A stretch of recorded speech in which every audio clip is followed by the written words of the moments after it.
Hi everybody, my name is DartPro, I'm a Sonic Adventure 2 Battle Speedrunner, and today we'll be having a look at Pyramid Cave. This is a rather infamous skip called the Snake Skip. It's a little bit on the difficult side, but it's still cool to look at, and it does look really neat.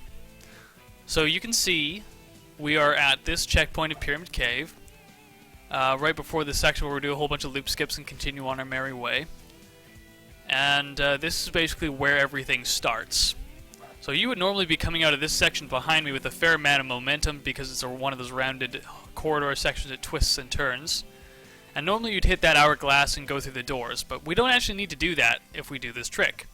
So you would come around here, go over or around that hourglass as you see fit, do a super bounce off of one of these walls. I prefer the right one, you can use whichever one you like. And we find ourselves up here on the roof of this section. So you can see there are a whole bunch of these cool snake statues around here. Now this calling it the snake skip is a bit of a misnomer. We don't actually skip any snakes. We do a gravity bounce off of the snakes. But no snakes are actually skipped in making this video. So this is basically a gravity bounce with a couple twists. Our target area is over there on the side of that loop, just above Sonic's head. And it's going to require a little bit of finagling to get over there, because we don't actually have enough height if you just do your average gravity bounce. You'll fall underneath that, and of course that's not what you need. We want to get over there and skip things and live and not fall into pits of doom. So this skip revolves around getting a good gravity bounce while milking as much height as you can get out of this. But other than that, it works all along the same mechanics. So that's the good news. So there are a couple parts of this. The first is getting onto that snake the correct way. The second is getting a good gravity bounce with all the height you need. And the last part is to get the wall run. The wall run's super easy. It's not really a wall run at all. You're only wall running for about not even a quarter of a second. So the first part is getting up onto this snake. So what we want to do is get up on a slanty surface, and this snake's body is going to provide us with that. We want to get up about to the third rung on the snake. That happens to be the area that I'm most comfortable with. You can go a little bit higher if you're a gambling person, but most importantly, you do not want to go super low on it. You do not want to go super high, because then you'll end up hitting it as you try to spin dash off of it and fall to the pit of doom. And now the easiest way to get up to where you need to go on this snake, I'm going to show you right now. It's not the fastest way. In fact, if you do this every time you try for snake skip, you will probably lose time by doing this. This skip saves about 2 to 3 seconds, are the numbers that I've heard. But the setup is what eats time. So if you can do a quick setup, you'll save time. If your setup takes 10 seconds, you know you're in trouble. So the easiest way to get you where you need to go on the snake is to start right at this corner here, touching these two edges. And then we're just going to run at the snake and walk up the side of it. Now it's pretty thin, so you kind of got to be on your guard about it, but it's not unmanageable. You can certainly do it.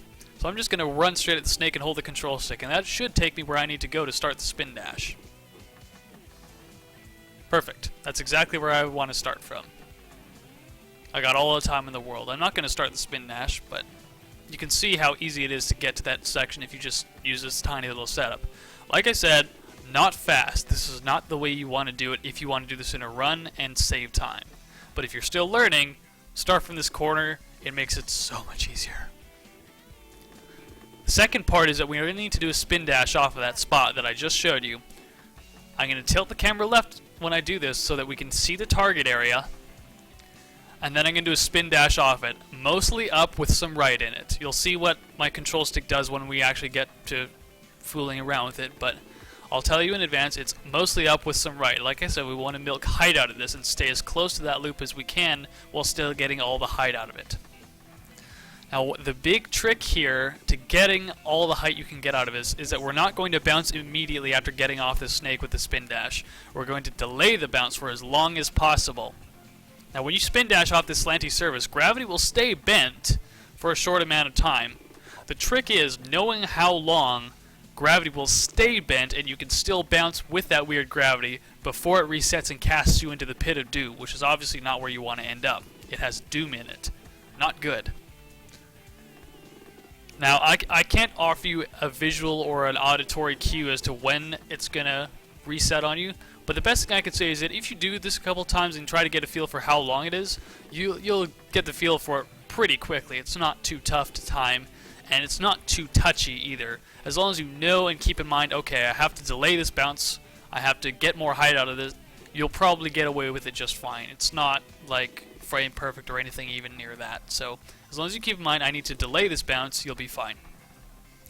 So I'm going to delay the bounce for, if I had to guess, I'd say some tenths of a second, but I can't honestly offer how long it actually is because I don't look at the timer, I don't look at anything visual, I just go by feel, and it's usually good enough.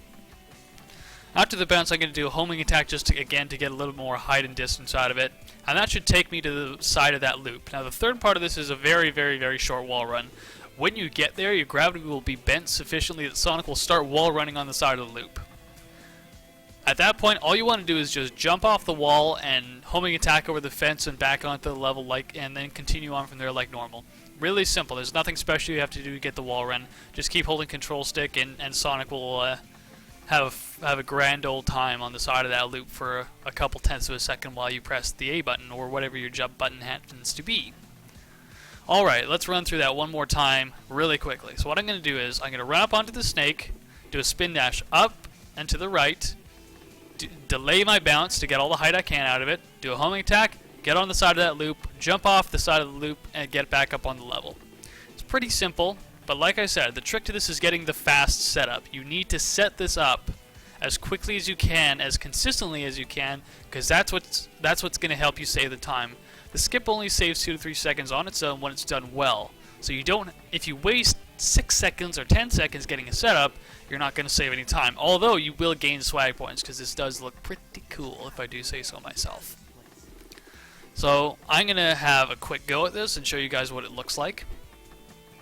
We're going to get up on the side of the snake, tweak the camera so I can see the target, spin dash, bounce, homing attack, wall run, and have a grand old time. So let's play with that.